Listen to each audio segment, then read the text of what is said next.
உலகெங்கும் இருந்து சிலப்பதிகாரம் கேட்கக்கூடிய அன்பு நிறைந்த உள்ளங்களே, நாம் இப்போது சிலப்பதிகாரத்தினுடைய மிக இன்றியமையாத ஒரு பகுதியை நாம் பார்த்து கொண்டிருக்கிறோம். கணாத்திரம் உரைத்த காதை என்ற அந்த பகுதியில் கண்ணகி தான் கண்ட கனவை தேவந்தியிடம் சொல்லுகிறாள். அதற்கு முன்பாக தேவந்தியினுடைய வரலாறு சொல்லப்பட்டது. பாசண்ட சாத்தன் அன்பினாலே தேவந்தி திருமணம் செய்து கொண்ட பிறகு, அவருடைய சாத்தனுடைய பெற்றோரெல்லாம் மறைந்த பிறகு, சாத்தன் மறைந்த பிறகு தேவந்தி தீர்த்தங்களுக்கு சென்று, புண்ணிய தீர்த்தங்களுக்கு சென்று அவனை தேடுவது போன்று ஒரு தோற்றத்தை உண்டாக்கி கொண்டு பாசண்ட சாத்தனுடைய கோயிலுக்கும் மற்ற கோயில்களுக்கும் சென்று வருகிறாள். அப்போது கணவனை கண்ணகி பிரிந்திருப்பதற்கு காரணம் முற்பிறப்பில் ஏற்பட்ட ஒரு குறை என்று அவள் கருதுகிறாள். அதை போய் அவள் சொல்லுகிறாள் கண்ணகியிடம். அது நல்லா பார்த்தோம். அப்போது கண்ணகி இடம் தேவந்தி சொல்லுகிற போது, சோமகுண்டம் சூரியகுண்டம் என்ற 2 பொய்கைகளிலே மூழ்கி காமவேள் தோட்டத்திலே சென்று கைதொழுதால் இழந்த கணவனை மீண்டும் பெறலாம் என்று சொல்லுகிற போது, அவள் நெடிதாக அந்த மாற்று வினையை பற்றி கூறுகின்ற காலத்துல அதற்கு கண்ணகி சொல்லுகின்ற விடை பீடன்று, அது தகுதி ஆகாது. இதுதான் 2 நாகரிகங்களுக்கு இடையில் இருக்கக்கூடிய, 2 பண்பாடுகளுக்கு இடையில் இருக்கக்கூடிய ஒரு வேறுபாட்டை உணர்த்தக்கூடிய ஒரு இன்றியமையாத பகுதியாகும். இளங்கோவடிகள் இது மிக அருமையாக அதை அமைத்திருக்கிறார். அதாவது தெய்வம் தொழால் கொடுநற்றொழுவாள் பெய்யன பெய்யும் மழை என்பது திருக்குறள். அந்த குறளை பல பேர் தவறாக புரிந்து கொண்டார்கள் என்று நான் சென்ற வகுப்பில் சொன்னேன். எந்த தெய்வத்தையும் வணங்காதவள் கணவனை மட்டுமே வணங்குகின்றவள் என்று அதற்கு பொருள் இல்லை. அப்படி சொல்லக்கூடாது. அப்படியானால் ஒரு பெண்ணை நாத்திகம் பேசுகின்றவள் என்று சொல்லுகின்றவாறு ஆகிவிடும். அதற்கு தொல்காப்பியம் இலக்கணம் சொல்லுகிறது. அதற்கு தொல்காப்பிய உரையாசிரியராகிய பேராசிரியர் விளக்கம் தருகிறார். தெய்வம் அஞ்சுதல் என்று ஒரு துறை இருக்கிறது. அகத்துறையில கற்பு வாழ்க்கையின் போது கணவன் எந்த தெய்வத்தை வணங்குகிறானோ அந்த தெய்வத்தை வணங்குதல், அதுதான் தெய்வம் தொழாள் என்றால் பிற தெய்வத்தை தொழாதவள் என்று பொருள். அவ்வாறு அதனால நான் வேறு சோமகுண்டத்திலையும் சூரிய குண்டத்திலும் போய் காமவேளை போய் நான் கைதுவிட மாட்டேன். ஏனென்றால் காமவேள் காம உணர்ச்சிகளுக்கு ஆட்படுத்தக்கூடியவன், இளவேனிற் காலத்து தென்றலை தூதாக கொண்டு வரக்கூடியவன் என்றெல்லாம் நாம பார்த்தோம். ஆகவே அதற்கு நான் அந்த வாழ்க்கைக்கு நான் ஆட்பட மாட்டேன் என்று கண்ணகி சொல்லுகிறாள். அந்த பீடன்று என்று சொன்னது மிகப்பெரிய சிறப்பு. அதான் பார்த்தோம். கைத்தாயும் இல்லை கணவருக்கு ஒரு நோன்பு பொய்த்தாய், நீ ஒரு நோன்பு செய்வதற்கு தவறிவிட்டாய். இந்த நோன்பு என்பது என்ன என்பதனை இளங்கோவடிகளும் திருவள்ளுவரும் மிக சிறப்பாக விளக்கியிருக்கிறார். நோன்பு என்பது துன்பத்தை பொறுத்தல் என்று பொருள் இருக்கு. நோற்றார் என்றால் துன்பத்தை தாங்கினார் என்று பொருள். ஆகவே இதுக்கு பட்டினி கிடந்து அல்லது இறைவனை தொழுது சில சடங்குகளை எல்லாம் மேற்கொண்டு வாடுவதனை சொல்லுவது. தவம் என்பது என்ன, நோன்பு என்பது என்னவென்றால் பிறர்க்கு இன்னா செய்யாமை, பிறர் செய்கின்ற துன்பத்தை தாங்கிக் கொள்ளுதல், இதுதான் நோன்பு என்று திருவள்ளுவர் சொல்லுகிறார். அதே இங்க சொல்லு, கைத்தாயும் இல்லை கணவருக்கு ஒரு நோன்பு பொய்த்தாய், நீ செய்ய தவறிவிட்டாய். ஆகவே போய் கெடுக, கடலோடு காவிரி சென்று அலைக்கும் முன்றில் மடல்கள் நெய்தல் காணல் தடமுட சோமகுண்டம் சூரியகுண்டம் துறை மூழ்கி காமவள் கோட்டத்து தொழுதால் கணவனோடு தாமின்புருவர், கணவனோடு நீ இன்புற வாடலாம் என்று சொன்னபோது உலகத்து தையலா போகம் செய் பூமியிலும் போய் பிறப்ப. அடுத்த பிறவியும் நல்லதா கிடைக்கும் என்று அவள் சொல்லுகிறாள். அதற்கு அவள் கண்ணகி விடையாக சொல்லுகிற போது பீடன்று என இருந்த, அவ்வளவுதான், அதிகமா பேசல. இந்த இடத்துல நான் மற்றொரு செய்தியை நான் சொல்லுகிறேன். கோவலன் கண்ணகி இருவரும் மங்கள வாழ்த்து காதைக்கு பிறகு மனையரும்படுத்த காதையில ஒன்றாக இணைகிறார்கள். அப்போது கோவலன் அவன் நீளமா பேசுறான். கண்ணகியினுடைய பல வகையான தோற்ற சிறப்புகளை எல்லாம் அவன் எடுத்து உரைக்கிறான். அவருடைய ஒவ்வொரு உறுப்பினுடைய அழகையும் பேசுகிறான். அவ்வாறு பேசுகிற போது ஒரு நுட்பத்தை பார்க்கிறோம். உன்னுடைய 2 புருவங்கள் இருக்கின்றனவே, அவை அருமுகனுடைய வேலை 2ஆக ஆக்கி உனக்கு அளித்தானோ? உன்னுடைய நெற்றி அழகு இருக்கிறதே, அது சிவபெருமான் தன்னுடைய முடியிலே வைத்திருந்த விரையை கொண்டு வந்து உனக்கு பொருத்தினானோ என்றெல்லாம் அங்கெல்லாம் தெய்வ ஓமைகளாகவே சொல்லப்படுவதை பார்த்தால் கண்ணகி ஒரு மானுட பெண் பின்னாலே தெய்வமாக போகிறாள் என்ற ஒரு உள்ளுரை அது காட்டுகிறது. அவ்வளவு பாராட்டுகின்ற அந்த பாராட்டுரைக்கு என்ன பெயர் வைத்தார் இளங்கோடிகள் என்றால், கோவலன் கூறுமோர் குறியா கட்டுரை. எந்த விதமான குறிப்பும் இல்லாம அவன் பாட்டுக்கு வாயில வந்தது பேசும். அதாவது மோக மயக்கத்தில் பேசிய பேசு என்பது கருத்து. அப்படி அவன் பேசினதுக்கு அவன் ஏதாவது கண்ணகி விடை சொன்னாளா அப்படின்னா, அவன் ஏதோ பேசினாங்கிறது தெரியுது. எப்படி தெரியுது? குடலும் யாழும் அமிழ்தும் குடைத்தனின் மணலை கிழவி ஒவ்வாதாகி கிளி தன்கான் அடைந்தது. உன்னுடைய மடலை மொழியை கேட்டு கிளி தோற்று போய் நான் காட்டுக்கு போறேன்னு போயிடுச்சு. அதனால அவ ஏதோ பேசி இருக்கிறாள். அவ என்ன பேசி இருக்கிறாள் என்று காட்டாததுதான் சிறப்பு. கோவலன் பேசலாம் எவ்வளவு வேணாலும், கண்ணகியவற்றை எல்லாம் கேட்டு ஏதோ அன்பாக பேசினாள், அவ்வளவுதான். அந்த இடத்துல பேச்சு இல்லைங்கிறது மாதிரி காட்டினாரு. அடுத்தபடியாக இப்ப இந்த இடத்துல வீடன்று 2 சொல்லு, வீடு அன்று. அடுத்தபடி இன்னும் கொஞ்சம் தூரம் போனா சிலம்பு உள கொள்க 3 சொல், 2 சொல்லு அப்புறம் 3 சொல்லு. ஏன் இப்படி 2 சொல்லு 3 சொல்லு? அப்புறம் கடைசியில மதுரையில போய் இருக்கும்போது ரொம்ப பரத்தருடு வருமொழியாளருடு குறுமொழி கோட்டி நடுநகைவுக்கு நச்சு கொண்டேற்கும் நன்னறி உண்டோ என்று அவன் அடியா அழுது புலம்புகிற போது, அதாவது மாற்றா உள்ள வாழ்க்கையே அங்கு கொஞ்சம் பேசுறான். சில சொற்கள், அது 2 சொல்லு 3 சொல்லு அப்புறம் சில சொற்கள். அப்படி பேசாமல் இருந்தவள் பொங்கி எழுந்து பாண்டியன் முன்னே சென்று அருவியாக கொட்டுகிறாள். சிறந்து சொற்களை எல்லாம் அப்படியே உமிழ்கிறாள். அதான் அந்த கிராஃப் போட்டு பார்த்தா தெரியும். அப்படி பேசாத நிலையிலிருந்து அப்படி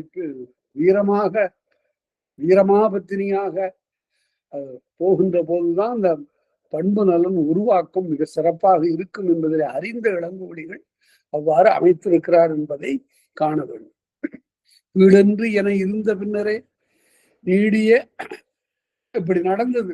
அப்ப உடனே காவலன் போலும் கடைத்தலையான் வந்து, அப்ப கோவலன் வந்து விட்டான் என்று வாயிலே இருப்பவர்கள் தெரிவிக்கிறார்கள். உடனே இவருடைய வாடிய மேனியினுடைய வருத்தத்தை பார்த்து சலம்புணர் கொள்கை சலதியோடு ஆடி குலந்தரு வான்பொருள் குன்றம் தொலைந்த இளம்பாடு நாணுத்தகும் நான் சலம்புணர் கொள்கை சலதியோடு ஆடி, அதாவது ஒரு நிலையில்லாத மனமுடையவளாகிய மாதவியோடு நான் கலந்து அவளோடு வாழ்ந்து அந்த வாழ்க்கை போக்கினாலே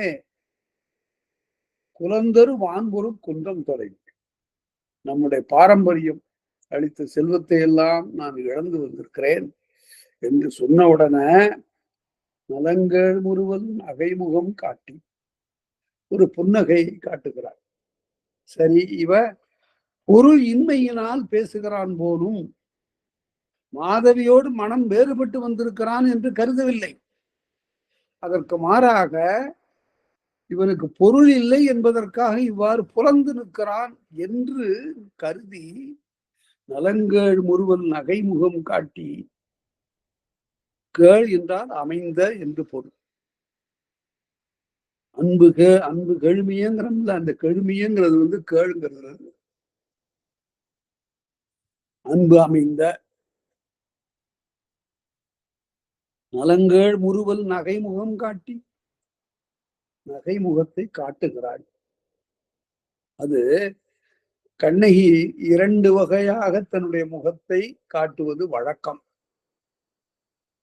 ஒன்று, துயரத்தோடு இருப்பாள், யாரோடும் பேசாது ஒரு சிறு அறைக்குள்ளே அடைந்து கிடக்கக்கூடிய அவள் கோவலனுடைய பெற்றோர் வருகின்ற போது வாங்க அப்படின்னு சொல்லி ஒரு புன்னகையை காட்டுவார். அந்த புன்னகை செயற்கையாக வரவழைத்துக் கொள்வது. அதை பற்றி சொல்லுகிற போது வரிதகத்தெழுந்த வாயல் முறுவல், அகத்திலே ஒன்றும் இல்லாமல், ஒரு மகிழ்ச்சி இல்லாமல், முகத்திலே மட்டும் உண்டாக்கி கொண்ட ஒரு முறுவல் என்று சொல்லுவது. அது ஒன்று செயற்கை. இப்ப இந்த இடத்துல கணவனுக்கு அதெல்லாம் ஒண்ணு கவலைப்படாது என்பது போல சற்று தன்னுடைய அன்பை காட்டுகின்ற முகத்தான் அவ்வாறு ஒரு முறுவலை காட்டி சிலம்பு உள கொண்டு. நல்ல கவனிக்க வேண்டிய இடம். உலங்கிற சொல்லுதான், உலகுன்னு சொல்லல. சிலம்பு உளன்னா என்ன பொருள்? 2 சிலம்புகள் இருக்கின்றன, நீங்க ஏன் கவலைப்படுறீங்க? அதுல இன்னொரு பொருள் இருக்கு. அவன் என்ன சொன்னான்? குன்றம் தொலைஞ்சு போச்சுன்னா, செல்வமாகிய குன்றம், முன்னோர் தேடி வைத்த மிகப்பெரிய செல்வமாகிய அந்த மலை காணா போச்சுன்னு. அதுக்கு சிலம்பு உல கொள்றது. சிலம்புன்னா மலைன்னு ஒரு பொருள். குன்று போனா என்ன? மலையே இருக்கு. குன்று போனா என்ன? சிலம்பு இருக்கிறது, மலை இருக்கிறது.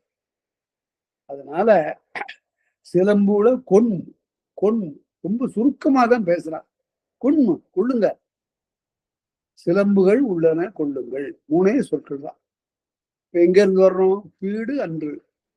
இப்ப சிலம்பு உள கொன், சிலம்புகள் உள்ளன கொள்ளுங்கள் என்று செய்களை கேடி சிலம்பு முதலாக உடனே அணிகலன்களை அணிந்த கண்ணகியே, சிலம்பு முதலாக சென்ற கலனோடு இந்த சிலம்பை முதலாக வைத்து நாம் இதுவரையில் இழந்த அணிகலன்களை எல்லாம் மீட்டுக் கொள்ளலாம்.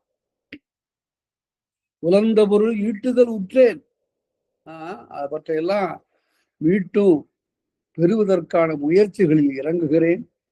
மலர்ந்த சீர் மாட மதுரை அகத்து சென்று, அதனால புகழோங்கிய மாட மதுரைக்கு சென்று நான் இந்த பொருளை எல்லாம் ஈட்டு. அந்த காலத்துல பெருவணிக நகரமாக இருந்தது மதுரை. புகார் நகரம் நிறைய பொருள்களை விளைவிக்கிற இடம். கடலிலிருந்து முத்தும், மலையிலிருந்து பொன்னும் மணியுமாக பெறுகின்ற நகரம். அதனால்தான் மலையிடை பெறவா மணியே என்கோ, அலையிடை பெறவா அமிழ்தே என்கோ இதெல்லாம் பாராட்டினார். அனைத்து செல்வங்களும் நிறைந்திருக்கக்கூடிய புகார். அங்கிருந்து வணிகர்கள் புறப்பட்டு மதுரைக்கு செல்வது வழக்கம். மதுரையில் அயல் நாட்டிலிருந்தெல்லாம் வணிகர்கள் வந்து சேருவார்கள். அவர்கள் அங்கிருந்து முத்துக்களை வாங்குவார்கள். அதனுடைய எச்சத்தை தான் இப்ப நாம கீழடியில பார்க்கிறோம். சிலம்பு முதலாக சென்ற கலனோடு உலர்ந்த பொருள் ஈட்டுதல் உற்றேன், மாட மதுரை அகத்து சென்று என்னோடு இங்கு ஏடலர் கோதாய் எழுக. அதனால இதழ் விரிந்த மாலையை அணிந்த கண்ணகியே, என்னோடு நீ எழுக அப்படின்னு. இப்ப ஒவ்வொரு சொல்லையும் இளங்கோவடிகள் நினைந்து அந்த பாத்திரத்தினுடைய பண்பை உணர்த்துகிற வகையில் சொல்லுகிறார் என்பது நீங்கள் என்ன வேண்டும். எழுக அப்படின்னா புறப்படு அப்படின்னு பொருள். கடைசியில அங்க போய் என்ன சொல்ல போறான்? எழுகன எழுந்தாய் என் செய்தன. ஏமா நீ புறப்படுன்னு சொன்னோன்னா ஏமா புறப்பட்டாங்கிறான். அது எதை காட்டுகிறது? கோவலனுக்கு ஒரு நிலைத்த உள்ளவே கிடையாது. ஆசிலேஷன், அலைகின்ற மனம். முதல்ல ஒன்று சரியுமா, அப்புறம் பிழையுமா, ஒன்றை பிழையன்பான், பிறகு சரியும்பான். மாதவியிடம் சிறந்து கொண்டான், ஊடினான், ஊடியதே கடைசியில பிரிவாக போய்விட்டது. அந்த அப்போது வசந்த மாலை கொண்டு வந்து கடிதம் கொடுக்கின்ற காலத்து மாதவி வசை கூறுகிறான், போ, நான் பார்க்க மாட்டேன் போகணும். அப்புறம் இரண்டாவது கடிதம் போகிற போது தன் தீர்வு அவ பாப்போம், அவ என்ன செய்வான், அவ எந்த விதமான குற்றமும் செய்யலைங்கிறான். மாறி மாறி இப்படி ஒரு நிலையில் இல்லாத ஒரு மனம், ஊசல் மனம், அதைத்தான் பார்க்கிறோம். ஏடலர் கோதாய் எழுக என்று நீடி வினைகடை கூட்ட, இப்படியெல்லாம் அவன் ஆவதற்கு என்ன காரணம்? வினை கடை கூட்டிய சென்ற பிறவியில செய்த ஊழ்வினை இப்போது உறுத்தி வந்து ஊட்டுகிறது. 3 குறிக்கோள்ல, சிலப்பதிகாரம் சொல்லுகிற 3 குறிக்கோள்ல ஒன்று இங்கு பெறப்படுகிறது. வினை கடை கூட்ட வியங்கொண்டான். வினை வியம் என்றால் எல்லை, வினையாளனையும் பெயர். வினை கடை கூட்ட வியம் கொண்டான், ஏவல் கொண்டான். அது வினை அவனை ஏவல் செய்கிறது. ஓ புறப்படு அப்படின்னு கழுத்தை பிடிச்சு தள்ளுது. கடை சுடர் கால் செய்யாமன் கதிரவன் முனிப்பதற்கு முன்னாக இந்த இடத்துல ஒன்று நோக்க வேண்டும்.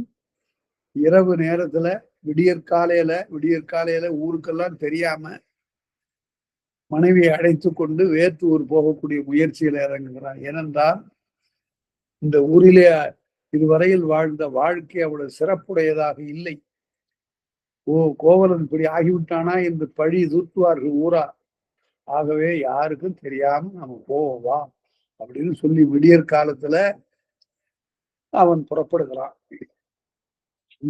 இவ்வாறாக கணார்த்தர முறைத்த காதையில சொல்லி, காதலி கண்ட கனவு கருநெடுங்கண் மாதவிதன் சொல்லை வரிதாக்க, இப்ப கண்ணகியினுடைய கனவுனால மாதவியோடு கொண்டிருந்த உறவு இப்போது முறிந்து போச்சுங்கிறது தெரியுது. என்ன புறப்படணும் வேற ஊருக்கு. மூதை என்றால் மூதாதை, பழைய வினை. இந்த இடத்துல முன்பு செய்த வினை மூதை, பழைய வினை. அந்த வினையின் காரணமாக வினை கடை கூட்ட, வினை கொண்டு செலுத்த வியம் கொண்டான். வியம் என்றால் ஏவல் என்று பொருள். வியங்கோல் என்றால் ஏவல் காரணமாக ஒரு செய்க என்பது வியங்கோல் வினை. அதேபோல வாழ்க என்பது வாழ்த்துதல் பொருளில் வந்த வியங்கோல். அவ்வாறு கணையசுடர் கால் செய்யாமும், கங்குல் தோன்றுவதற்கு, கங்குல் மாறுவதற்கு முன்னாக அவன் புறப்பட்டு சொல்றான். இப்ப இந்த ஊழ்வினையை பற்றி ஒரு கருத்தை நீங்கள் நினைவில் வைத்துக் கொள்ளுங்கள். கடவுளை பற்றி பேசாத சமயங்கள் கூட ஊழ்வினையை ஏற்கின்றன. சமண சமயம், பௌத்த சமயம் கடவுள் இருப்பை பற்றி பேசுவதில்லை. கடவுளை இந்த செயல்கள் எல்லாம் எப்படி நடக்கின்றன என்றால் அவை தாமாக நடக்கின்றன என்று. ஆனா நம்முடைய தமிழ் சமய நெறி என்ன சொல்லுகிறது என்றால், ஊழ்வினையை கொண்டு வந்து சேர்ப்பவன் ஒருவன் இருக்கிறான், அவன்தான் இறைவன். உயிர்களை இறைவன் பிறப்பிக்கவில்லை. இறைவனை போலவே உயிர்களும் அனாதியானவை, தொடக்க காலத்திலிருந்து இருந்து வருபவை. அவைகள் செய்யக்கூடிய வினைகளை அவ்வவற்றுக்கு உரிய வகையில் கொண்டு போய் சேர்ப்பவன் இறைவன். அதைத்தான் பெரிய புராணத்துல, சாக்கிய நாயனார் புராணத்துல சொல்லுகிறார், செய்வானும் செய்வினையும் சேர்ப்பானும் அதன் பயனும். அதுதான் சைவ சித்தாந்தம். சைவ சித்தாந்தம் என்றால் என்ன? செய்வானும், வினை செய்கிறவன் ஒருத்தன் இருக்கான், அது அவன் பசு. செய்வானும் செய்வினையும், அது பாசம், விடாம வந்து பிணிப்பது கயிறு. செய்வானும் செய்வினையும் சேர்ப்பானும், கொண்டு வந்து அதை சேர்க்கிறவன். சரியான ரீஸ்டர்ட் போஸ்ட் கொண்டு வர்ற போஸ்ட்மேன், கொண்டு வந்து அவங்ககிட்ட கையெழுத்து வாங்கி கொடுத்துட்டு போற அஞ்சற்காரன் மாதிரி அவரவர்கள் செய்த விரையினுடைய பயனை கொண்டு வந்து அவரவருக்கு சேர்க்கின்ற அந்த செயலை இறைவன் செய்கிறான். அவன் அவ்வளவு நடுவு நிலைமை உடையவன். என்ன, இறைவனே பார்த்து எல்லாருக்கும் சரி, அதெல்லாம் சரி போனா போதும், எல்லாரும் நல்லபடியா இருக்கட்டும் அப்படிங்கிறதுக்காக எல்லாவற்றிலிருந்தும் கழுவாய் செய்து மீட்டுக் கொடுக்கிற நிலை இங்க இல்லை. கழுவாய்ங்கிறதே கிடையாது. வினைய அனுபவித்துதான் ஆகணும், வேற வழி இல்லை. அந்த புண்ணிய தீர்த்தங்கள்ல மூழ்கி தொலைச்சிட முடியாதத, தானங்களை கொடுத்து அதனை மாற்றிவிட முடியாது. அவனவன் செய்த வினையை அவனவன் துய்த்தே ஆக வேண்டும் என்பது தமிழ் சமய நெறி. அதனால அங்க சமண பௌத்தங்கள்ல அந்த ஊழ்வினை உறுத்தி வந்து ஊட்டும் என்று சொல்லுகிறார்கள். ஆனால் அதற்கு செய்வான் என்பவனை சொல்லவில்லை. அது எப்படி அவர்களால் தானா வரும்? அந்த வினையினுடைய பயன் தானே வந்து அடையும் என்று அவர்கள் சொல்லுகிறார்கள். வள்ளுவர் சொன்னார், ஊழில் பெருவலியாவுல. அவர் ஒருத்தர் தான் இப்படியெல்லாம் நேர்வது ஊழ்வினை என்று சொல்லிவிட்டா நான் என்ன செய்யறதுக்கு, விதி, இனிமே அதுக்கு கட்டுப்பட்டுதான் ஆகணும் அப்படி என்றே எல்லா நூல்களும் சொன்ன காலத்தில் வள்ளுவர் மட்டும் ஊழ்வினை ஊழில் பெருவலி யாவுல அப்படின்னு சொன்னவர். அவரே என்ன சொன்னார்னா, ஊழையும் உப்பக்கம் காண்பர், தாழாது உணர்த்துபவர். முயற்சி செய்தா, ஒரு ஆழ்வினை இருந்தா, நம்பிக்கையோடு செயல்பட்டா அந்த ஊழ்வினையை தூக்கி எறிஞ்சிடலான்னார். திருவள்ளுவர் ஒருவர் தான் அப்படி சொன்னார். அப்படி சொன்னதுலதான் வாழ்க்கையினுடைய உண்மையை பொதிந்து கிடக்கிறது. மனிதன் செயலற்றவனாக கீழே வீழ்த்தி விடுவது இந்த ஊழ்வினை கோட்பாடு. ஆனால் அதிலிருந்து மீண்டும் அவனை செயல்பட வைப்பது திருவள்ளுவர். அதனால மிகப்பெரிய ஒரு செய்தி. திருவள்ளுவர் மாபெரும் புரட்சிக்காரர். அவருக்கு முன்னால் இருந்த எல்லாரும் ஊழ்வினையை மாற்ற முடியாது அப்படின்னு சொன்னாங்க. திருவள்ளுவர் அப்படி சொல்லல. ஊழ்வினை மாற்றலாம், ஒரு காலுக்கு இருகால். அத பரிமேலழகர் உரை எழுதுவார். ஒரு தடவைக்கு 2 தடவை முயற்சி பண்ணி பார்த்தா இந்த ஊழ்வினையை கூட தள்ளி வச்சுடலாம் அப்படின்னு. அதனால அப்படிப்பட்ட ஒரு நம்பிக்கையை தோற்றுவிக்கக்கூடிய ஒரு அரணம். அதனால்தான் ஆல்பர்ட் ஸ்வைட்சர் சொன்னார், பகவத்கீதை இதுதாண்டா உனக்கு கதி அப்படின்னு சொல்லி அதிலிருந்து விடுபாடே இல்லாமல், அதிலிருந்து விடுதலை இல்லாமல் பேசியது. அது ஒரு இரும்பு சட்டம் போல போட்டு இறுக்கியது வாழ்க்கைய. ஆனால் திருக்குறள் அப்படி இல்லை. நீ வாழலாம், நீ செய்த தவறுக்கு சரியான மாற்றை நீயே செய்யலாம், இந்த ஊழ்வினையினுடைய பயனிலிருந்து நீ விடுபடலாம் என்று கூறிய நடைமுறைக்கு உகந்த ஒரு நூல் என்று Indian thought and it's development என்ற அந்த புத்தகத்துல ஆல்பர்ட் ஸ்வைட்சர் எழுதினார். அதனால ஒப்பிட்டு எழுதியிருக்கிறார். இந்திய அறநூல்களை எல்லாம் அவர் ஓரளவு ஒப்பிட்டு எழுதியிருக்கிறார். அந்த நூலை நான் படித்ததனுடைய விளைவுதான் திருக்குறளும் ஏனைய இந்திய அறநூல்களும் என்று நான் எழுதினேன். அவர் ஓரளவு தான் சொன்னார். பகவத்கீதை பற்றியும் திருக்குறள் பற்றியும் ஓரளவு சொன்னார். பிற சமய நூல்களை பற்றி ஓரளவு சொன்னார். அவற்றையெல்லாம் விரிவாக்கி அவற்றின் உள்ளே இருக்கக்கூடிய செய்திகளை எல்லாம் அகழ்ந்து ஆராய்ந்து ஒரு பெரிய நூலை எழுதக்கூடிய ஒரு வாய்ப்பு அதனால கிடைத்தது. அதற்கு தூண்டுகோலாக இருந்தது ஸ்வைட்சருடைய அந்த இந்தியன் தாட் அண்ட் டெவலப்மெண்ட் என்ற அந்த புத்தகம். அதனால இவ்வாறாக கனாத்தரம் உரைத்த காதை நமக்கு ஒரு செய்தியை உணர்த்தி இருக்கிறது. தமிழர் நாகரிகம் என்பது ஒரு குடும்ப கட்டுக்குள் இருக்கக்கூடிய நிலையிலிருந்து ஒரு பெண் மீறி எழுந்து இது என் வழி, இது என் வழிபாடு, இது என் தெய்வம் என்றெல்லாம் போகின்ற அந்த நிலை இல்லை. கணவனுக்கு ஒரு தெய்வம், மனைவிக்கு ஒரு தெய்வம், கணவனுக்கு என்று ஒரு வழிபாட்டு நெறி, மனைவிக்கு என்று ஒரு வழிபாட்டு நெறி, அவள் புண்ணிய தலங்களை எல்லாம் சென்று நாடுவது, இவன் தன்னுடைய போக்கில போவது என்றெல்லாம் அப்படியெல்லாம் பேசுவதற்கு இடமே இல்லாத ஒரு கட்டுப்பாடான ஒரு கட்டுக்கோப்புக்குள் அமைந்த ஒரு சமய நெறி, ஒரு வாழ்வியல் நெறி தமிழர்களுடையது என்பதனை இந்த கனாத்தரம் உரைத்த காதை நமக்கு அவ்வளவு தெளிவாக உணர்த்தி இருக்கிறது. அடுத்தது நாடுகாண் காதை. நாடுங்கிற சொல்லு பாருங்க, நீங்க வேற மொழிகள் எல்லாம் பாருங்க. நாடுங்கிறதுக்கு என்ன, விருப்பங்கொள் என்று ஒரு பொருள். நாடு, அதை நாடு என்று அந்த ஆக நம்முடைய நாடு நாடத்தக்கது, நம்மால் விரும்பத்தக்கது என்ற அந்த சொல்லிலே அந்த பொருளும் தேங்கி இருக்கிறது. நாடுகாண் காதை. வான்கண் விழியா வைகரை ஆமத்து, அதாவது வைகரை பொழுது.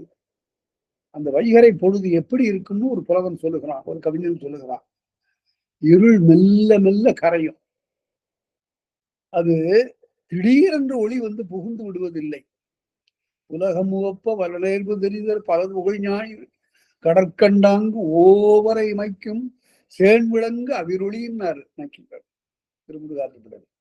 அப்படியே இந்த கடலுக்கு மேல அந்த சூரியன் தோன்றுகிறது. பகலவன் அப்படி கடலுக்கு மேல எழுகின்ற காலத்துல கீற்று கீற்றா ஒளி கதிர்கள் மெல்ல மெல்ல வந்து இந்த நில உலகத்தை தழுவுகின்றது. அதை பற்றி சொல்லுகிற போது மெல்ல மெல்ல வந்து அந்த ஒளி படர படர இருள் மெல்ல மெல்ல போகிறது. இத ஒரு கவிஞன் சொன்னான் பாருங்க, காக்கை கா என்று கரைகிறது. காக்கை கா என்று கரைகிறது. அது என்ன காங்கிறதுக்கு என்ன பொருள்? காப்பாற்று என்று பொருள். என்னை கா என்றால் என்னை காப்பாற்று. என்னை காப்பாற்றுன்னு ஏன் கத்துது? அந்த பகலவன் இருள் என்று கருதி என்னையும் பொசுக்கி விடுவானோ என்று கருதி, என இருள் நிறத்தில் இருக்கிற அந்த காக்கை கா காங்குதான், என்னை காப்பாற்று என்னை காப்பாற்று என்று பகலவனை வேண்டுகிறதா என்று பாவலர் சுந்தரனார் தன்னுடைய மனோன்மணியின் நூல்ல அவ்வாறு சொன்னார்.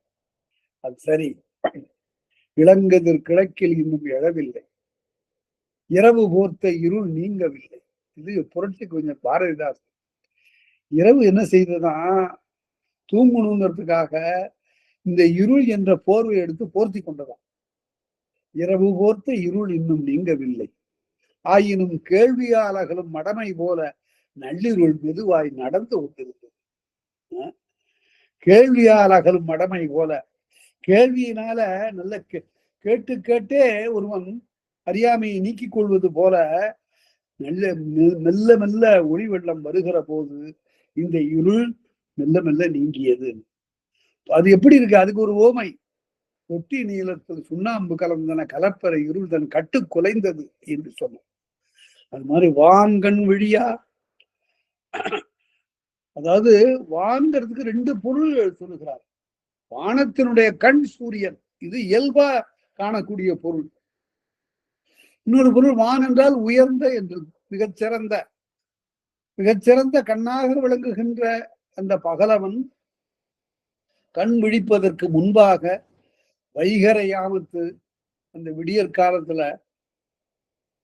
யாமும் வைகரை எல்லாம் ஒரு பொருளன. மீன் திகழ் விசும்பின் வெண்மதி நீங்க மெல்ல மெல்ல அந்த வானத்தில் இருக்கக்கூடிய மீன்கள் எல்லாம் கலைந்து காணாமல் போகின்றன. சோழப்பூரி மத்தியிலே சுட்டு வச்ச தோசையை போலன்னா ஒரு நாட்டுப்புற புலவர். இப்படி சோழப்பூரி மத்தியில வானத்துல நிலாவும் மீன்களும் இருப்பது சோழப்பூரி மத்தியிலே சுட்டு வச்ச தோசையை போல அப்படின்னு. அந்த மீன்கள் எல்லாம் மெல்ல மெல்ல மறைகிறது. அதுக்கு கம்பர் சொன்னாரு, காலையில நாளை காலையில நல்ல முகூர்த்தத்துல ராமனுக்கு முடிசூட்ட போறாங்க. அதுக்காக இயற்கை என்ன செய்வதுதான், ஒரு பெரிய பந்தல் போட்டுதான் இரவுல. என்ன பந்தல்? வானம் என்ற பெரிய பந்தல். அதுல அங்கங்க அப்படியே பூக்கள் எல்லாம் போட்டு தூவிச்சான். அதுதான் வெண்மீன்கள். ஏராளமான மலர்களை தூவியது போல ஏராளமான விண்மீன்கள் வானத்துல இருந்திருக்கின்ற. வானம் என்ற பந்தல் விரிந்து இருக்கிறது. உலகமெங்கும் ராமனுடைய முடிசூட்டலை எதிர்பார்த்து காத்து மகிழ்ந்து இருக்கிறது. அந்த நிலையில கைகை வரம் வாங்கினா. வாங்கிய உடனே முடிசூட்டல் இல்லை என்ற நிலையில விரித்த பந்தர் பிரித்ததாம் என திகழ்ந்தது வானம். என்ன பந்தலை பிரிச்சு போட்டது மாதிரி ஆயிட்டதுன்னா அவ்வாறு மீன்கள் எல்லாம் போய்விட்டன என்று எழுதினான். அதனால மீன் திகழ் விசும்பு, வான மீன்கள் எல்லாம் திகழ்கின்ற அந்த விசும்பு. விசும்புன்னு என்ன பொருள்னா நீண்ட ஆகாயம்னு பொருள். நீண்ட ஆகாயம். இந்த சொல்ல வேற எங்கேயாவது பயன்படுத்துறமான்னு பாருங்க. நீங்க ஒரு புள்ளைய அடிச்ச உடனே அது அழுவுது, விடாம அழுவுது, விசும்புது. அது விசும்புதுங்கிறான் பாருங்க, அது நீளமா அழுவுது. அது போல விசும்புன்னா மிக நீண்ட வானம்.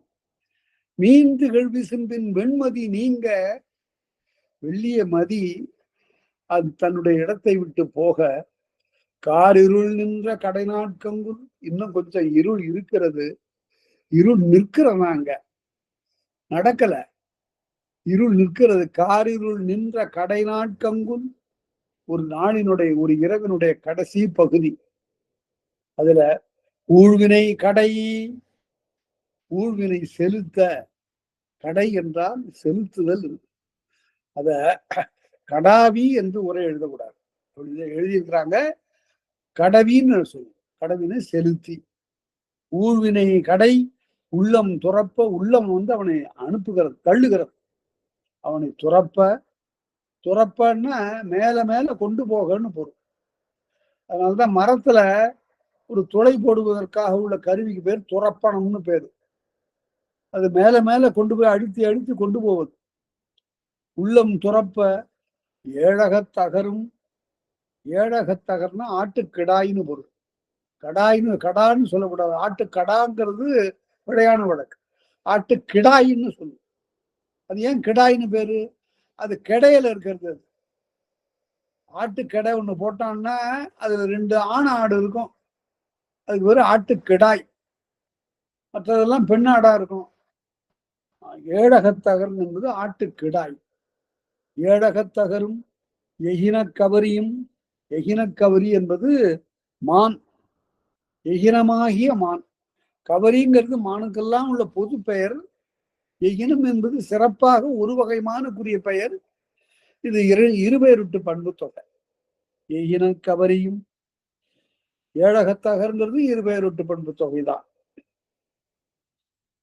எகினக்கவரியும் ஏழகத்தகரும் எகினக்கவரியும் இதெல்லாம் கண்ணகி வளர்க்கிறார். அவர் தன்னுடைய வீட்டுல ஏழகத்த ஆட்டு கிடாய்களை வளர்க்கிறாள், மான்களை வளர்க்கிறாள். தூமயிர் அன்னமும் தூய வெள்ளையான மயிரினையுடைய அன்னப்பறவை வளர்க்கிறாள். இவையெல்லாம் துணையென தெரியும். இந்த அடியார்க்கன்லார் உரை எழுதுகிற போது இந்த இடத்துக்கு உரை எழுதினாரு. துணையென தெரியும்னா மானு, ஆடு ஆகியவைகள் எல்லாம் அன்னம், மாடு, ஆடு இந்த மூன்றும் ஒரே இனம் போல தெரிகின்றன எழுதினாரு அடியார்கள். அவையெல்லாம் தத்தமக்குள்ள இனம் இல்லை. ஆனால் இவையெல்லாம் ஒரு பெண்ணால வளர்க்கப்படுகிற நிலையில ஒற்றுமையாக ஒரு வீட்டின் கண்ணே இவை உதவுகின்றன. தூமயிர் அன்னமும் துணையென தெரியும். தாளோடு குயின்ற. ரொம்ப நுட்பமா பார்க்கணும் இந்த இடத்த. தாளோடுங்கிறதுக்கு எந்த அடா போட்டிருக்கு பாருங்க. வளைனா ஒலி. தாளோடு அப்படி போடலாமா அப்படின்னா போடக்கூடாதுதான். போடக்கூடாது. போட்டிருக்காரு இளங்கோடிகள் காரணமா தான் போட்டிருக்காரு. தாழ் என்று சொன்னா தாழ்பாள் அப்படின்னா சிறப்புழகரம்னு சொல்றாங்களே அதை போடணும். தாளோடுன்னா தாழ்பாளோடு, கதவு தாழ்பாளோடு இருக்கிறது, தாழ்னு போடணும். ஆனா இள்ளு போட்டிருக்கிறது காரணம் என்ன என்றால் அடுத்த அடியில நீள்னு வருது, நீள் நெடுன்னு வருது. அது எதுகை நோக்கி தெரிந்ததுன்னு சொல்லுவாங்க இலக்கணத்துல. புறநானூற்றுல அப்படி வர்றதை பார்க்கிறோம். நீள் நெடு வாயில்னு வருது. நீள்னு அங்க வர்றதுக்கு தகுந்தாற் போல இங்க ழகரம் மாற்றப்பட்டது. ழகரம் லகரமாக மாற்றப்பட்டது. தாளோடு குயின்ற சமைந்த. கதவு செய்கின்ற போதே தாளையும் வைத்து தைத்திருக்கிறான், தாழ்பாளையும். தாளோடு குயின்ற தகைசால் சிறப்பின் நீள்நெடு வாயில் நெடுங்கடை கடிந்தாங்கு. என்ன கொடுமை! 2 பேரும் இரவு நேரத்துல யாருக்கும் சொல்லாம அவர்கள் நெடுங்கடை கடிந்தாங்க. அவர்களுடைய வீட்டினுடைய அகன்ற அந்த பகுதியை, நீண்ட இடைகளியை விட்டு நீங்கி வெளியே புறத்து போறாங்க. அவ்வாறு இது எப்ப அண்மையில கூட ஐயா ஒருத்தவங்க கேட்டாங்க, ஒரு வினா கேட்டாங்க, இது எப்ப நடந்தது அப்படின்னா அடியார் கண்டார் சொல்றார், ரொம்ப அருமையாக சொல்றார். இது சித்திரை மாசம் எப்பொழுது 28ஆம் நாள் தொடங்கி வைகாசி 28ஆம் நாள் முடிய இந்த 2 நாட்களை நீக்கி பார்த்தா 28 நாட்கள் இந்த விழா நடக்கும். இந்திர விழா, காவிரி மட்டத்தினுடைய மிகப்பெரிய விழா இந்த இந்திர விழா. 28ஆம் நாள் எல்லாம் முடிந்த பிறகு எல்லாரும் சென்று கடலாடுவார்கள். அதுதான் நம்ம கடலாடு காதைன்னு பார்த்தோம். 28 நாட்கள் முடிந்த பிறகு கடலாடுவார்கள். அப்படி கடலாடுகிற போது அது வைகாசி 29. அது வைகாசி 29ன்னு இந்த காலத்தே சிலப்பதிகாரத்தினுடைய காலத்தே கண்டுபிடிச்சிடலாம். இப்ப எப்படி சித்திரை திங்கள் 28ஆம் நாள் 28ஆம் தேதி அன்னைக்கு கொடியேற்றி அது சனிக்கிழமைன்ட்டார். அதனால எந்த ஒரு சனிக்கிழமைங்கிறத கண்டுபிடிக்கலாம். இப்ப அப்படியா இருந்தா கிபி 2ஆம் நூற்றாண்டு என்று வருகிறது. அதாவது சித்திரை மாதத்துல 28ஆம் நாள்ல கொடியேற்றி அது சனிக்கிழமையில, வைகாசி 28ஆம் நாள் அது திங்கக்கிழமை. வைகாசி 28ஆம் நாள் திங்கக்கிழமை. எல்லா மாதத்திலையும் இப்படி அதே கிழமை வராது. அவர்கள் கடலாடினார். வைகாசி 29ஆம் தேதி செவ்வாய்க்கிழமை அன்னைக்கு கோவலன் புறப்பட்டான். வைகாசி மாதம் 29ஆம் நாள் அன்று கோவலன் கண்ணகியை அழைத்துக் கொண்டு மதுரைக்கு புறப்படுகிறான். அதை பற்றி சோதிட நூல் குறிப்பில் சொல்லுகிற போது அது ஆகாத நாள், பயணத்திற்கு ஆகாத நாள், தீமையே பயக்கின்ற நாள். அன்னைக்கு அப்படி ஆயிடுச்சு. அது மட்டும் இல்ல, பின்னாலேயும் நாம அதை பத்தி விரிவாக பார்க்க போறோம். கொலைக்கள காதையிலையும் நாம பார்க்க போறோம். அதனால அந்த நாள்ல அவன் புறப்பட்டான். விழா முடிஞ்சது. விழாவை பற்றி கவலை இல்லை. விழாவே இல்லாம கிடந்தா கண்ணகி. விழாவை கொண்டாடுகின்ற வகையில மாதவியோடு போய் உறவு முறிந்து போய் கோவலன் திரும்பினான். கண்ணகியை அழைத்து கொண்டு இப்போது புறப்படுகிறான். ஆக இந்த நிகழ்ச்சி நடந்தது வைகாசி 29ஆம் தேதி செவ்வாய்க்கிழமை அன்றைக்கு இது நடக்கிறது. கற்கரங்காட்டி புறப்பட்டாச்சு. அப்படி புறப்படுகிற போது தாழொடு குயின்ற தகைசால் சிறப்பின் நீழ்நெடுவாயில் நெடுங்கடை கடிந்தாங்கு அதை விட்டு நீங்கி அணிகிளர் அரவின் அரிதுயில் அமர்ந்த இளங்கோடிகளுடைய சான்றாண்மை போல ஒரு பெரும் பண்பு வேறு எந்த புலவனுக்கும் வராது. ஏனென்றால் அவரை சமணர் என்று சொன்னார்கள். எப்படி வேண்டுமானாலும் இருக்கட்டும். ஆனால் அவர் தன்னுடைய சிலப்பதிகாரத்தில் எந்த தெய்வத்தையும் குறை சொல்லாமல் எல்லாவற்றையும் சமமாக கருதி பேசுகிறார். இதற்கு முன்பும் பார்த்தோம். சிவனாடிய ஆடல்களை எல்லாம் அவர் சொன்னார். அதே போல இங்க அணிகிளர் அரவின் மிக அழகாக படம் எடுத்து நிற்கக்கூடிய அரவு ஆதிசேடர். அணிகிளர் அரவின் அரிதுயில் அமர்ந்த, அதுல அமர்ந்தங்கிறதுக்கு உட்கார்ந்து இருக்கிறான்னு பொருள் சொல்லிடக்கூடாது. அமர்வு விருப்பாகுங்கிறது தொல்காப்பியம். விரும்பி இருக்கின்றன படுத்திருக்கிறார். மிகப்பெரிய 1000 தலைகளை உடைய பாம்பின் படுக்கையில திருமால் விரும்பி உரைகிறார். அமர்ந்த அரிதுயில் அமர்ந்த மணிவண்ணன் கோட்டம், ஈல மணி நிறத்தை உடையவனாகி திருமாலினுடைய கோயில் வலஞ்சையா கழிந்து. அப்ப என்ன தெரிகிறதுன்னு கேட்டா, பெரிய வணிக வீதியிலே இவர்கள் குடியிருக்கிறார்கள். இவருடைய வீடு அமைந்திருக்கிறது. அதை விட்டு நீங்கி போன உடனே முதல்ல இருக்கிற கோயில் எது என்று கேட்டால் திருமால் கோயில். நகர்ல முதல்ல இவருடைய வீட்டிற்கு மிக அண்மையில் இருப்பது திருமாலின் கோயில். வலஞ்சையா கழிந்து அதை ஒரு வலம் வந்தார்கள். வெளியூருக்கு போறோம், காக்கும் தெய்வம், ஆகவே திருமாலை வழிபாடு செய்துவிட்டு பனை ஐந்தோங்கிய, பனைன கிளை, 5 பெரிய கிளைகளை விரித்து நிற்கக்கூடிய அரச மரம். இந்த இடத்துல நான் ஒரு செய்தி சொல்றேன். உங்களுக்கு உடன்பாடா இருக்கலாம் அல்லது கருத்து மாறுபடலாம், அதை பற்றி இல்லை. நான் கண்ட அந்த பொருளை உங்களுக்கு நான் அப்போது சொல்லுகிறேன். அரச மரம் என்று எப்படி ஏன் பேர் இருந்தது என்றால், ஆலமரம்னா ஆள்னா பரவுதல். அது விழுந்து விட்டு விட்டு விட்டு பெரிதாக அகன்று போயிடும். அந்த அகல் என்பது ஆள்நாச்சு, அகலுதல் என்பது ஆள்நாச்சு, அகன்ற நிலையில போவது. 2 குரில் சேர்ந்தா நெடில் ஆயிடும் தமிழ்ல. அகல், பகல், பால் மாதிரி மிகுதி மீதின்னு ஆவது போல அகல் ஆள். அரச மரங்கிறது எப்படி வந்தது என்றால், அந்த மரத்துக்கு கீழே தான் வந்து உட்கார்ந்த போதுதான் புத்தன் ஞானம் பெற்றான்.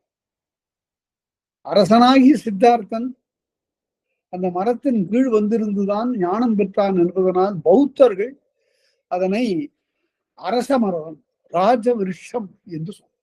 அவங்களுடைய பாலி மொழியில ராஜ விருட்சம் என்ன, ராஜா உட்கார்ந்து இருந்த இடம், தவம் செய்த இடம். அதை பார்த்துட்டு தான் பகவத்கீதையில கண்ணன் சொல்லுகிறானா, மரங்களில் நான் அரச மரமாக இருக்கிறேன். என்று. அது பௌத்தர்கள் சொன்னதற்கு மாறா சொன்னது.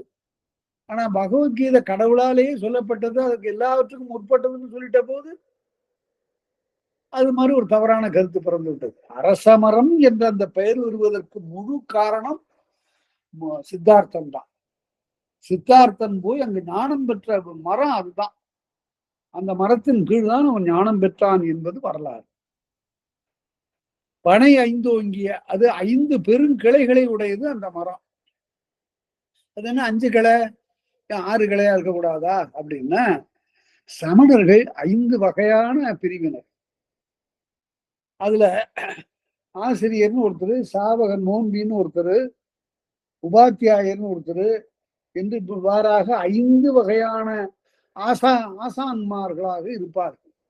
அதனால 5 பெருங்கிளைகளை உடைய அணிதுகள் நீழல் அறவோன் திருமொழி, அந்த அரச மரத்தின் கீழே இருக்கக்கூடிய அருகனை வணங்கி, அறவோன் புத்தனை வணங்கி, அணிதுகள் நீழல் அறவோன் திருமொழி, இந்த புத்த பெருமான் சொன்ன அந்த திருமொழியை ஏற்று அந்தரசாரிகள் அறைந்தனர் சாற்றும் சாரணர் என்று சொல்லக்கூடிய வானிடத்தை தெரியக்கூடிய பௌத்த துறவிமார்கள், ஞானிகள், அவர்களெல்லாம் அங்கிருந்து வருகிறார், வந்து உறைவதற்காக தங்குவதற்காக சமைக்கப்பட்ட இந்திர விகாரம் 7. பெருமாள் கோயிலை வணங்கிய பிறகு அவர்கள் எங்க வருகிறார்கள் என்றால், பௌத்தர்களுக்கென்று அமைந்த இந்திரன் கட்டிய 7 விகாரைகள். விகாரை என்றால் பெரிய மாளிகை என்று பொருள். விகாரை வேறுபட்ட பல இடங்கள் மற்றவற்றிலிருந்து வேறுபட்டது, இயல்பான இல்லங்களிலிருந்து வேறுபட்டது. அந்த 7 விகாரைகளையும் அங்கு பார்த்து கைகுவித்து வணங்கி அதை விட்டு வருகிறார். பெருமாள் கோயிலாச்சு, பௌத்த பள்ளிகளை வணங்கினார்கள். அதற்கு பிறகு புறமூன் துறந்து பொய்யாவிரதத்து அவலம் நீத்து அறிந்து அடக்கிய கொள்கை மெய்வகை உணர்ந்த விழுமியோர் குழிய ஐவகை நின்ற அருகதானத்து. இப்ப திருமாலை வணங்கியாச்சு, பௌத்த பள்ளியை வணங்கியாச்சு, அடுத்தபடி அருகர் பள்ளி என்று சொல்லப்படுகின்ற சமண பள்ளிக்கு வர்றாங்க. ஆக எல்லா சமய கடவுளையும் வணங்கக்கூடிய கோவலன் ஒரு சாவக நோன்பி இயல்புல. அவன் ஆசீவக சமயத்தை சார்ந்தவன். சமணம் போல ஆசீவகம் ஒரு சமயம், ஆச்சாரிய மக்கள் என்பவர் தோற்றுவித்தது. அந்த சமயத்துக்கு உரியவனாக இருந்தாலும் கூட அவன் எல்லாவற்றையும் வணங்கி செல்லுகிறான். அதுவும் இப்ப துன்ப காலம், வெளியூருக்கு போறான், தன்னுடைய ஊரே விட்டுட்டு யாருக்கும் சொல்லாம. இப்போது கடவுளே கதி என்ற அந்த நிலையில எல்லா தெய்வத்தையும் வணங்கிட்டு போறாங்க.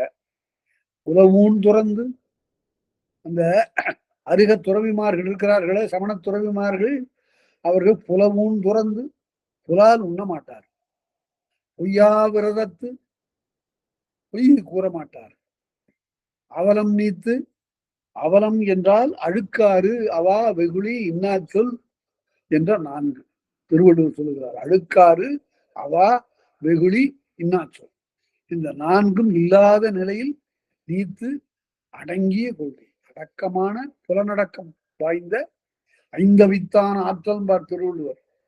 5 புலன்களையும் அவித்த ஆற்றல் உடைய மெய்வகை உணர்ந்த விடுவியோர், உண்மையான ஞானத்தை உணர்ந்த உயர்ந்த சான்றோர். மெய்ஞானம் தன்னை மிகுவிக்கும் நல்லறிவும் பாரு மாணிக்க வாசகர். அந்த மெய்வகை உணர்ந்து விழுமியோர் கூடிய சான்றோர்கள் எல்லாம் கூடியிருக்கக்கூடிய ஐவகை நின்று அருகதானத்து. அருகர், சித்தர், உபாத்தியாயர், ஆசிரியர், சாதுக்கள் என்று சொல்லப்படுகின்ற 5 பிரிவாக பிரிந்திருக்கக்கூடிய சமண முனிவர்களுடைய கோட்டத்திற்கு சென்று வணங்கினார். திருமாலை வணங்கி, பௌத்த பள்ளியை வணங்கி, அதற்கு பிறகு அருகதானத்தை, அருகதானம் என்றால் ஸ்தானம் என்பது தானம்னாச்சு, அருகருடைய இருக்கை என்று பொருள். அருகதானத்து, அருகன் என்பது கடவுள் இல்லை, அது கடவுள் நிலை என்று சொல்லப்படும். எல்லா உயர்ந்த பண்புகளும் சான்றாண்மையும் அழிவின்மையும் பொருந்திய ஒன்றுக்குதான் அருகநிலை என்று பெயர். அந்த அருகநிலையை தொழுகின்ற சமணர்கள் உரைகின்ற அந்த இடத்தையும் சென்று வணங்கி, சந்தி ஐந்தும் தம்முடன் கூடி 5 வேறு வழிகளும் வந்து அந்த இடத்துல சேருது. நகர்ல 5 வேறு வழிகளும் அங்கு வந்து இணைகின்றன. தம்முடன் கூடி வந்து தலைமயங்கிய வான்பெரு மன்றத்து, அவையெல்லாம் ஒன்றாக சேருகின்ற அந்த மன்றத்தின்கண் வந்திருந்து புலம்பூம் பிண்டி நலங்கிழர் கொடுநிழல், அங்க வந்து பிண்டி மரத்தின் கீழே, இந்த பிண்டி மரம்னா அசோக மரம், நெட்டிலிங்க மரம்னு சொல்லுவாங்க. அதன் கீழே தான் அருகர் இருப்பதாக ஒரு கருத்து. அதுதான் குடை குடையாக மேல அப்படியே விரிந்து போகும். அதனால முக்குடை நீழல் என்று அதனை சொல்லுவார்கள். அந்த புலம்பூம்பிண்டி பொன்போல பூக்கின்ற மலர்களை உடைய அசோக மரத்தினுடைய நலங்கிழர் கொழு நிழல், அருமையான நிழலின் கண்ணே நீரணி விழாவும் நெடுந்தேர் விழாவினும் சாரணர் உருவும் தகுதி உண்டாமன. அந்த அருகதேவனுக்கு விழா நடக்கும், நீரணி விழா நடக்கும். நீரணி விழான்னா திருமுழுக்காட்டுதல், தண்ணீரை கொண்டு திருமுழுக்காட்டுகிற விழா. அதே போல நீரணி விழாவினும் நெடுந்தேர் விழாவினும், அது தேரோட்டம், இவையெல்லாம் நடக்கும். அதாவது 2ஆம் நூற்றாண்டிலே தேரோட்டம் பற்றி சொல்லப்படுகிறது. அதுவும் சமணப்பள்ளியில. நெடுந்தேர் விழாவினும் சாரணர் வரும். இந்த நாட்கள்ல சாரணர்கள் வருவார்கள். சாரணர்கள் என்றால் வான்வழியாக வரக்கூடியவர்கள். அவர்கள் அங்கிருந்து வந்து இங்கே காவிரி பட்டணத்துல இறங்குவார்கள். அதை முன்னரே நாம பார்த்தோம். காவிரி பட்டணத்தில் இருக்கக்கூடிய நிலையை இந்திரவிடூர் எடுத்த காதையில ஒரு சாரணன் தன்னுடைய மனைவியை அழைத்து கொண்டு வந்து, இங்க பாரு, அதை பாரு, இந்த பாரு என்று ஒரு நாகர் உலகத்திலிருந்து வந்த ஒருத்தன் அப்படி சொல்லுவதாக சொல்லுவார்கள். அவர்களோடு சாரணரும் வருவார்கள். சாரணர் உருவும் தகுதி உண்டாமென உலக நோன்பிகள் ஒருங்குடன் இட்ட, உலக நோன்பிகள், உலகம் முழுவதும் இருந்து வரக்கூடிய விரதம் மேற்கொள்ளக்கூடியவர்கள் எல்லாம் அங்கு வந்து ஒருங்குடன் இட்ட இலகொளி சிலாதலம். சிலாதலம் என்றால் பளிங்கு கல், பளிங்கு இருக்கை. இலகு ஒளி சிலாதலம், பளபள என்று இருக்கக்கூடிய பளிங்கு இருக்கை. அருகன் புத்தன் ஆகியவர்கள் எல்லாம் உருவம் கிடையாது.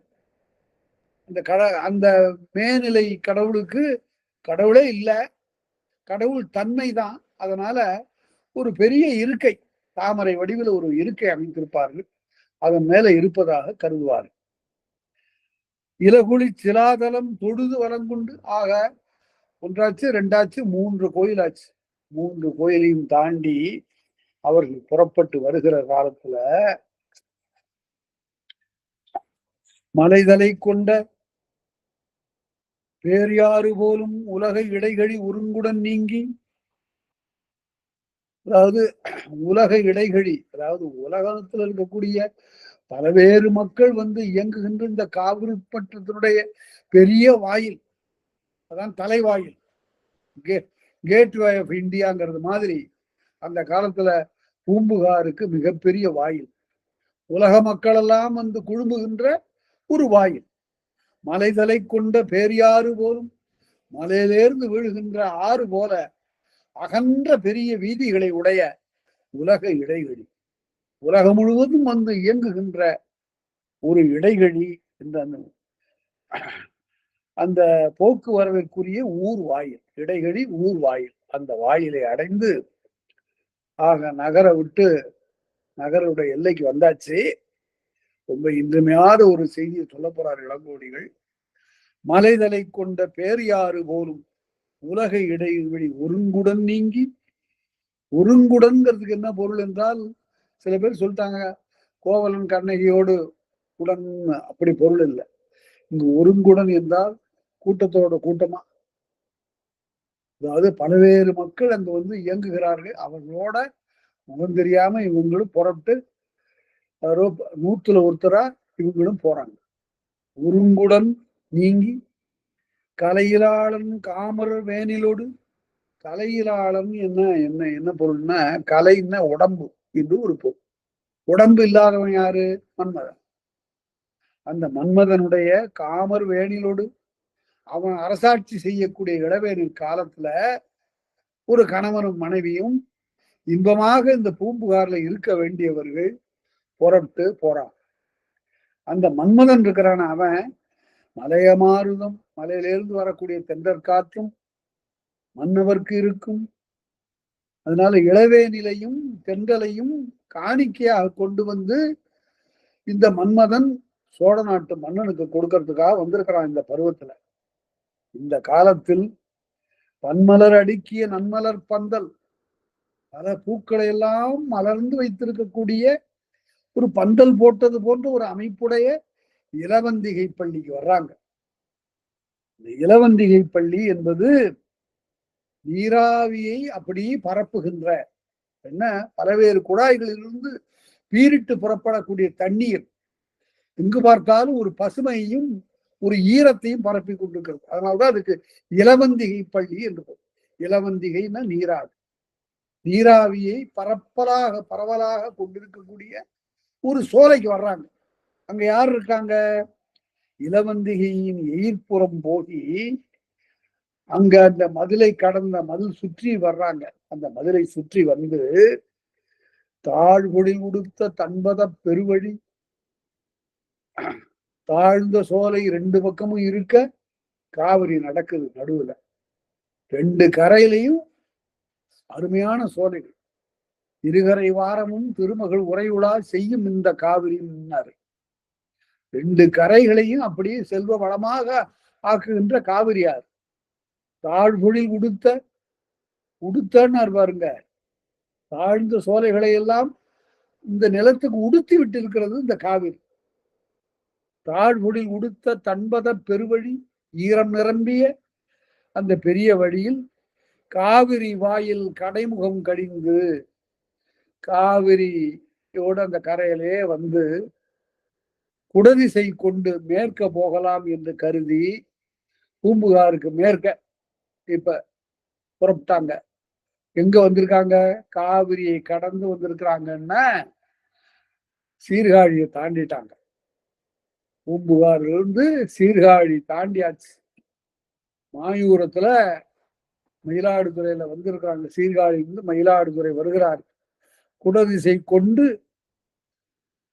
கொழும்புணர் காவிரி வடபெருங்கோட்டு மலர்பொழில் நுழைந்து அந்த அந்த நேரத்துல காவிரியினுடைய வடகரை, வடக்கு பக்க கரையில அங்கு ஒரு மலர் சோலை இருக்கு.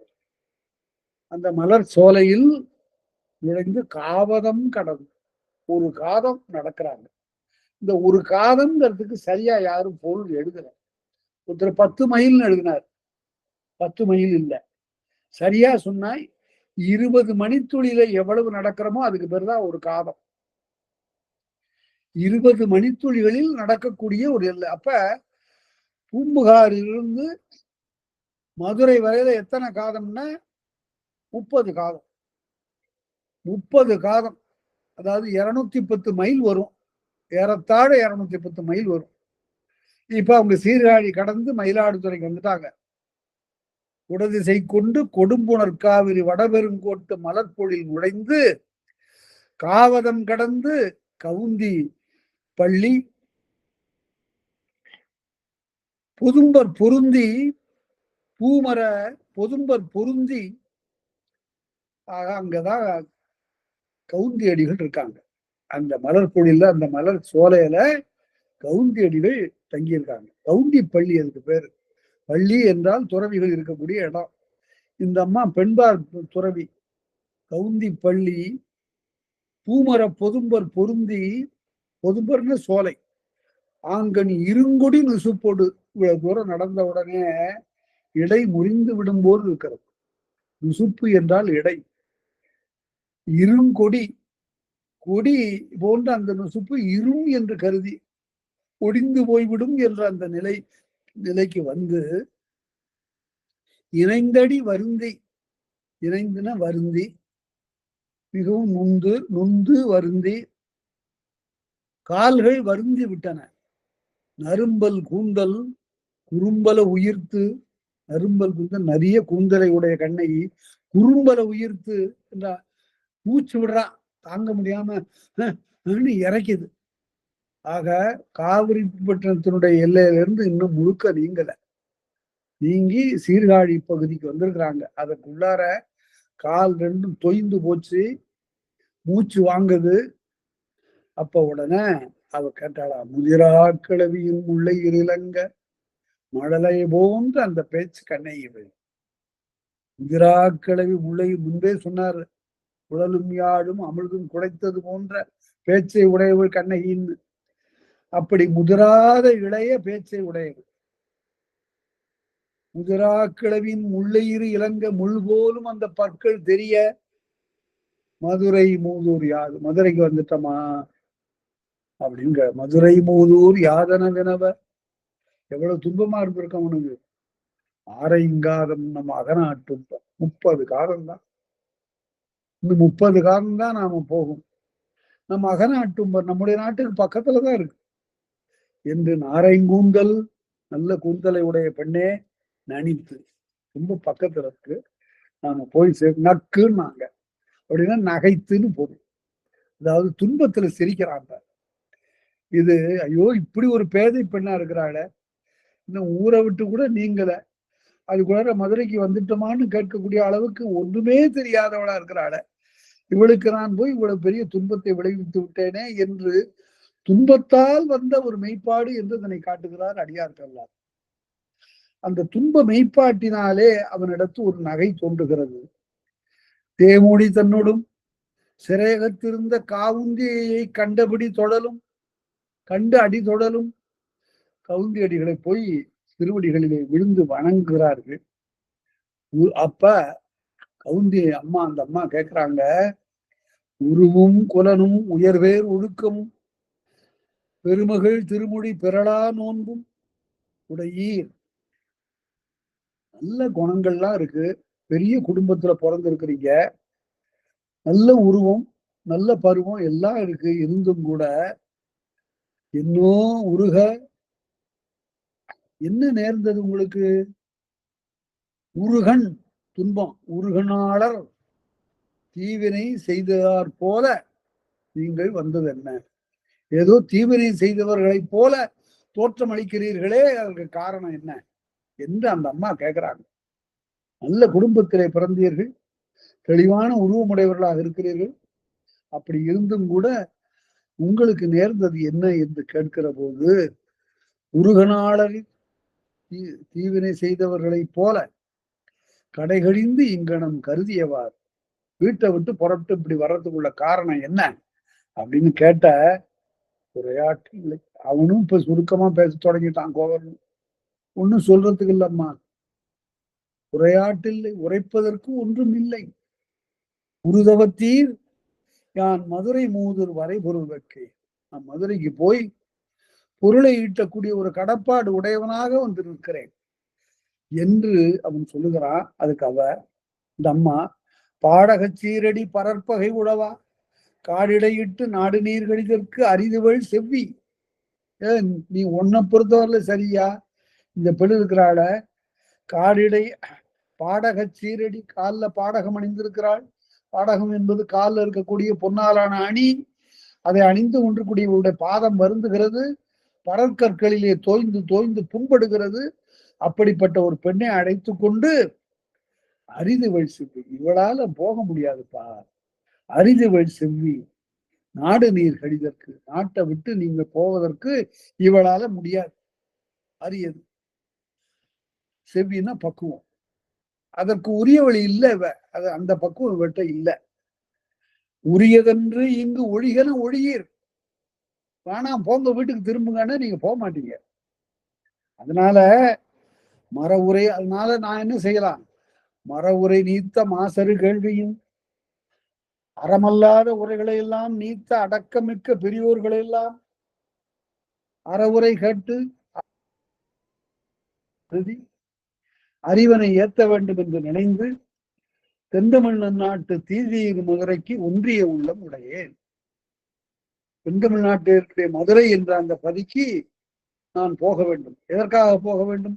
அங்க இருக்கக்கூடிய பெரியோரை நான் சென்று வணங்க, சமயத்தை சார்ந்த பெரியோரை வணங்க வேண்டும் என்று கவுந்தி சொல்லுகிறார். அதனால ஒன்றிய உள்ளம் உடைய ஆகலின் போதுவன் யானும் நானும் உங்க கூட வர்றேன் என்று போதுமின் என்னோட நீங்களும் வாருங்கள் என்று கவுந்தி சொல்லுகிறார். அதனால ஒரு துணை கிடைச்சு போகுது. இப்ப காவிரி விட்டு அகன்ற நிலையில இந்த காவிரியினுடைய வடகரையில ஒரு பொழிலமைத்து தங்கி இருக்கக்கூடிய கவுந்தியடிகளை சந்திக்க கவுந்தியடிகள் இவர்களுக்காக இறக்கப்பட்டு, ஐயோ இந்த பெண்ணுக்காக தான் இறக்கப்படுறாங்க. அந்த அம்மா இந்த பெண்ணுக்காக இறக்கப்பட்டு, சரி நானும் வர்றேன், எனக்கு அங்கு போக வேண்டிய ஒரு நிலை தேவை இருக்கிறது என்று சொல்லிவிட்டு அவர்களோடு தன்னுடைய பயணத்தை கவுந்தியடிகள் தொடங்குகிறார்கள் என்று பார்ப்போம். தொடர்ந்து அடுத்த வகுப்புல பார்ப்போம். இது ஆறும் கேட்ட அனைவருக்கும் மிக்க நன்றி.